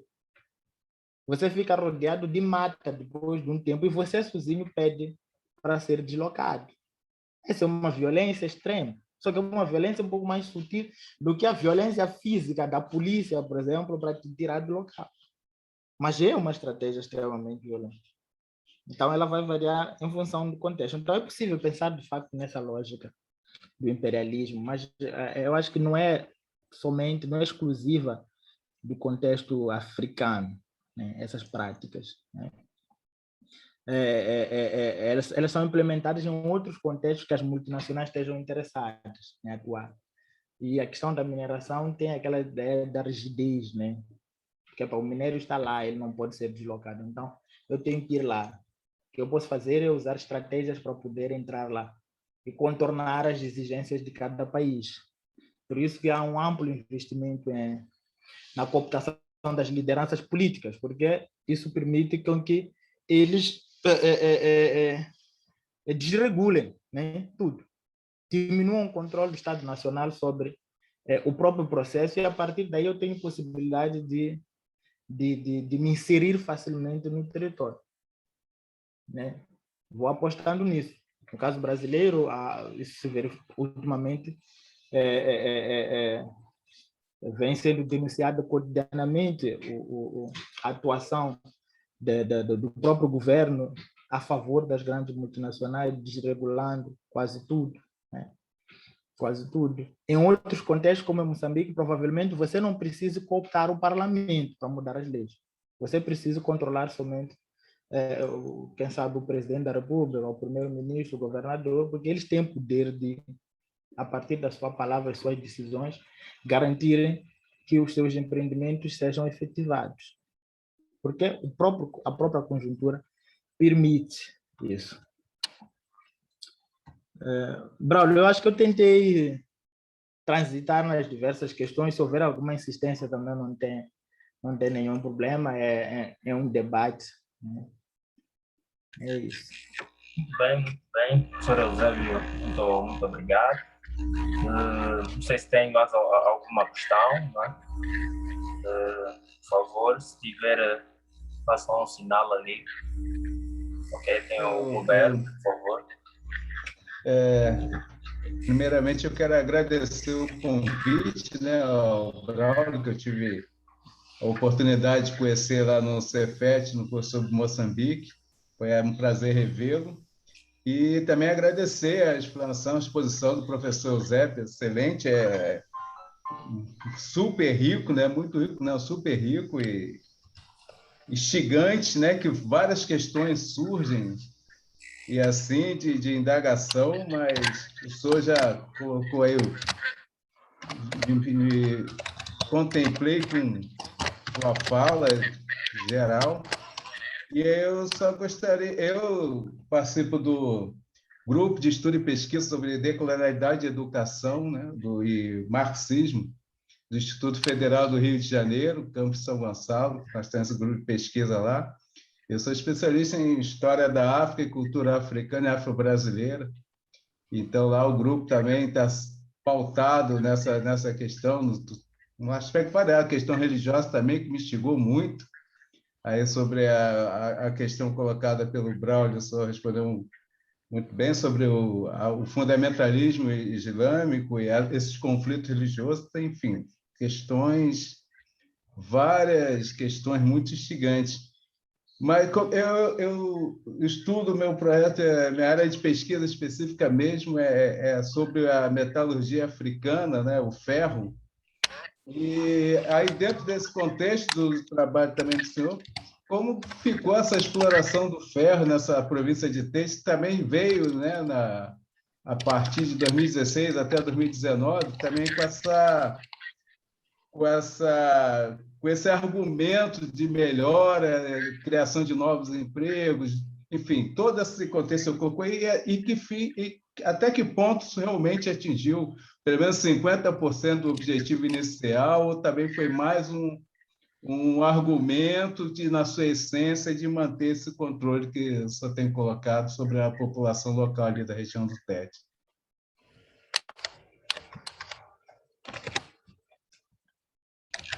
Ok. Obrigado, Roberto. Realmente é um prazer revê-lo também. Né? Momentos bons que a gente passou junto lá no Cefet. Obrigado. Mais alguma questão, por favor? Alguma colocação? Então, não havendo, e já também para fechar, aproveitar a deixa do Roberto, né? Muito rapidamente. Tem alguns termos que o professor José, muito rapidamente depois pode comentar a questão da machamba e chipanga, tá? Só para ajudar aqui o pessoal a compreender, né? E também, para fechar muito rapidamente, depois o professor podia comentar sobre o que Moçambique, já que as atividades estão paralisadas, as pessoas estão a sair dessas regiões pelos conflitos, e queríamos aproveitar a oportunidade, né, que é para nos ajudar a compreender o que Moçambique tem feito, então, para terminar esse conflito, né, ou para impedir o avanço do conflito para outras regiões do país. E, por outro lado, qual tem sido o papel da SADC e da União Africana nesse processo, né? Só para fechar, assim, só para aproveitar já a deixa do Roberto. Obrigado. Então, o professor Albino vai comentar. E se não tivermos mais alguma outra questão, então vamos deixar o professor Albino comentar para encerrarmos aqui. Então, professor Albino, por favor. Obrigado mais uma vez, Braulo, Roberto, é um prazer lhe conhecer. Enfim, sobre a questão da extração de ferro, o contato que eu tive com algumas discussões relativas a isso era a exploração feita por uma mineradora indiana chamada Jindal, né? Não sei se é essa, de fato, que atua lá, a Jindal. A Jindal teve uma concessão para a exploração de carvão, mas também para a exploração de ferro. Agora, é uma das empresas que, segundo diversas denúncias feitas por organizações da sociedade civil, ela apresenta práticas extremamente perversas de atuação, principalmente a violação das práticas ambientais. Só para se ter um exemplo, na área de exploração de carvão, a empresa começou a extração do carvão, que é através de um processo de dinamitação a céu aberto, sem, de certa forma, reassentar as famílias, né? Então, a área concessionada era uma área ocupada, e sem reassentar aquelas próprias famílias, ela começou a exploração. As famílias começaram a apresentar problemas graves de saúde e teve que haver uma intervenção a nível do judiciário para que a empresa pudesse. Então, a realidade mostra que as empresas indianas têm sido tão perversas, principalmente na sua atuação em comparação com as outras. E, do modo geral, todas aquelas promessas feitas por diversas empresas concessionadas naquela região de TED sobre a questão da mineração, qualquer que seja a mineração, a realidade empírica mostra que, enfim, estão muito longe daquilo que é a realidade, né? Daquilo que se esperava, né? Daquilo que se esperava, né? A mudança, né? Que de certa forma se esperava desse avanço dos projetos não aconteceu, né? A realidade que se verifica é que nós estamos a vivenciar agora problemas ambientais de alto custo em comparação daquilo que, de fato, tem-se como ganho nessa área. Algumas áreas, por exemplo, a área de TED eram áreas também que foram incentivadas a partir de diversas isenções fiscais, né? Então, alguns economistas têm feito uma crítica a essas isenções, né? Até que ponto elas têm sido pró-empresariais, né? A capacidade de arrecadação do país também tem sido fragilizada. E comparando a arrecadação e os custos que nós temos do ponto de vista socioambiental, né, a avaliação que se tem da atuação dessas empresas é negativa. É, do modo geral, negativa, né? Principalmente por causa dos custos ambientais que se produzem. Claro que alguma coisa incrementou, né, naquilo que é o orçamento geral do Estado, mas a que custos esse incremento se deu, né? Então, há muita coisa aí que ainda precisa ser feita, de fato, para que essa questão de melhoria de vida, né, de desenvolvimento local se efetive, né? Mas no contexto atual estamos um pouco distante dessa realidade, né? As áreas, os enclaves extrativistas de Moçambique não se diferem muito com os outros enclaves que apresentam diversos problemas, né, na dinâmica de vida das populações do entorno das áreas. Tá? A Machamba é o nome que é dado em Moçambique a uma espécie de uma horta, né, que é a área de produção agrícola. Então, aqui em Moçambique é chamado de Machamba, né? A questão das machambas estatais eram áreas de produção agrícola naquela altura, no período pós-independência, que essa produção era destinada, que era feita através das cooperativas agrícolas, né? Então, daquela política de aldeamento das populações era para permitir que coletivamente as populações produzissem, né, para o seu bem. E essas empresas, essas machambas estatais, era onde era feita essa produção, que era para abastecer a economia nacional, naquele contexto de um país com uma ideologia mais marxista-leninista, né? Naquele contexto. Mas é uma espécie de uma horta da área de produção. A abordagem, neste momento, tem sido uma abordagem sobre a questão do conflito, tem sido uma abordagem mais militar. Tem sido uma abordagem mais militar. Desde o primeiro momento, o governo moçambicano também apostou nessa linha, né? Diversas vezes o presidente da República disse que, enfim, são pessoas sem rostos, no sentido de que a estratégia de negociação se torna impossível porque não se sabe quem são. É diferente do conflito que nós tivemos, por exemplo, a partir de 2013, na região central, em que nós sabíamos quem era o rosto. Era Renamo, né? Era Renamo, nós conhecíamos, era possível negociar. Mas nesse conflito, o discurso oficial é de que não sabemos quem são.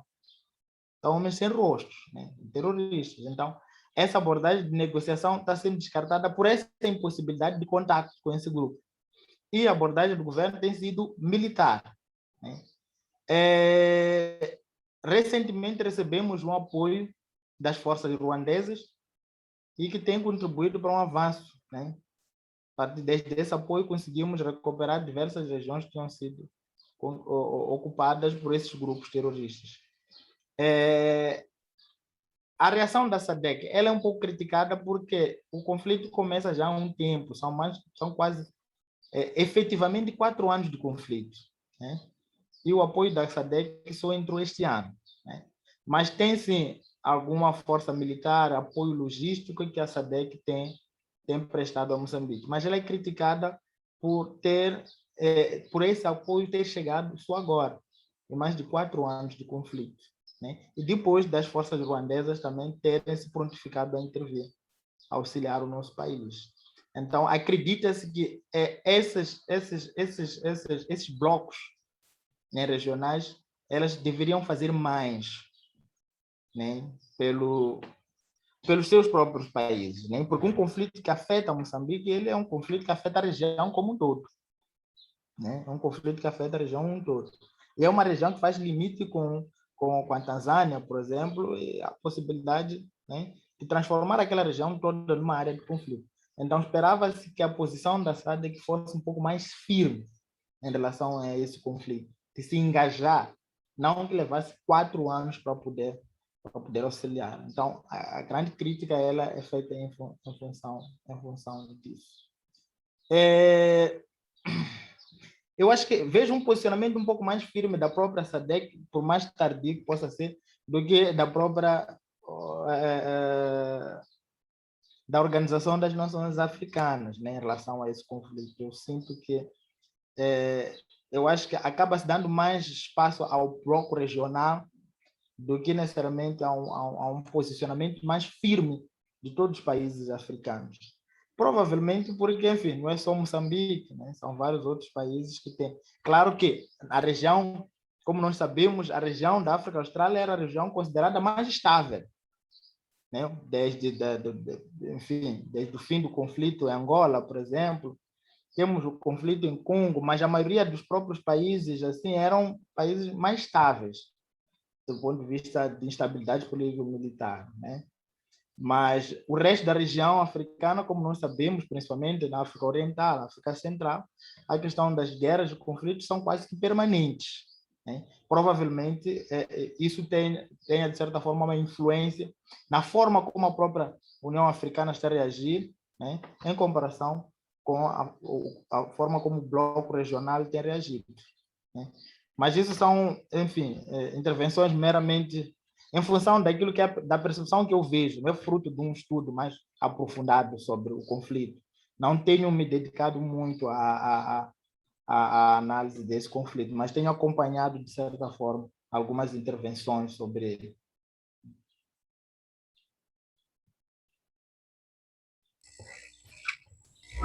Muito obrigado, professor Eusébio, pela sua abordagem.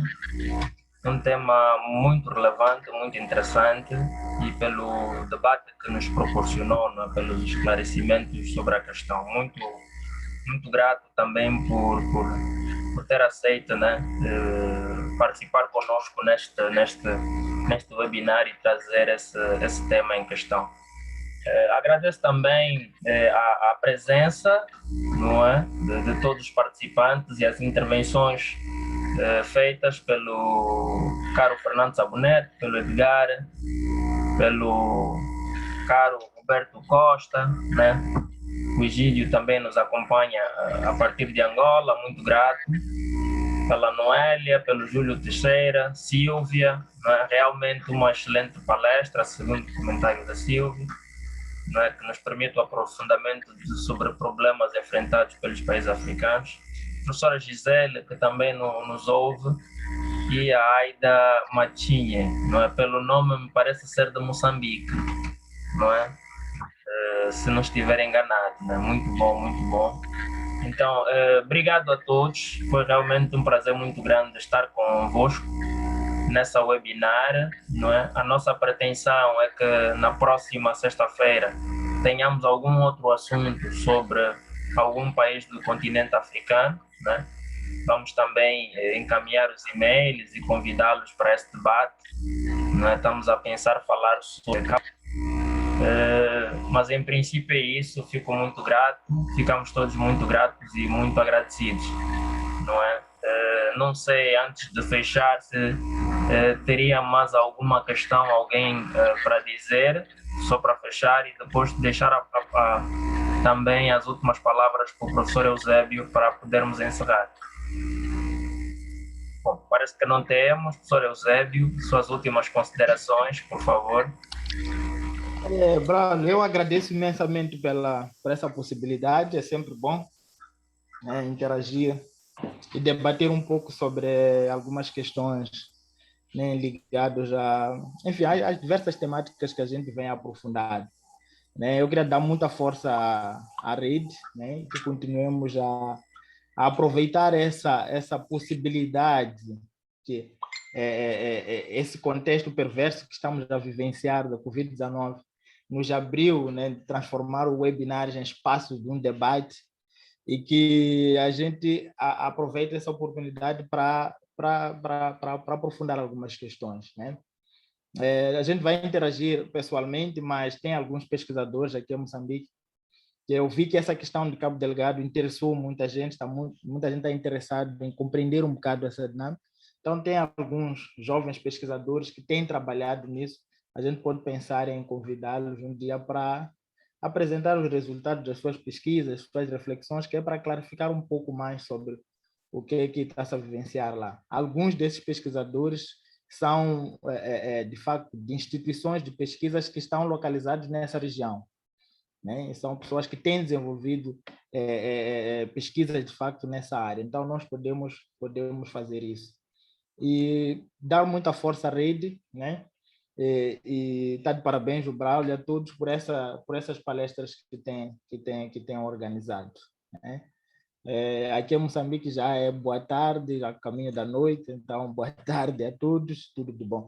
Enfim, eu espero que a próxima oportunidade seja, enfim, aí depois de um debate, para sentarmos para tomar uma cervejinha na Lapa, bater um papo, levar, sabe? É Vamos verdade, é juntos. verdade, é verdade. É verdade. Vamos sentar para descontrair um pouquinho, não é? É verdade. Estamos juntos, um abraço caloroso, né? A partir do Brasil, do outro lado do oceano, Angola, Moçambique, Guiné. Estamos juntos, Brasil. E até a próxima oportunidade. Um abraço a todos. Tchau, tchau. E estamos juntos. Foi um prazer muito grande, pessoal. Obrigado pela vossa presença e até a próxima. Tchau, tchau.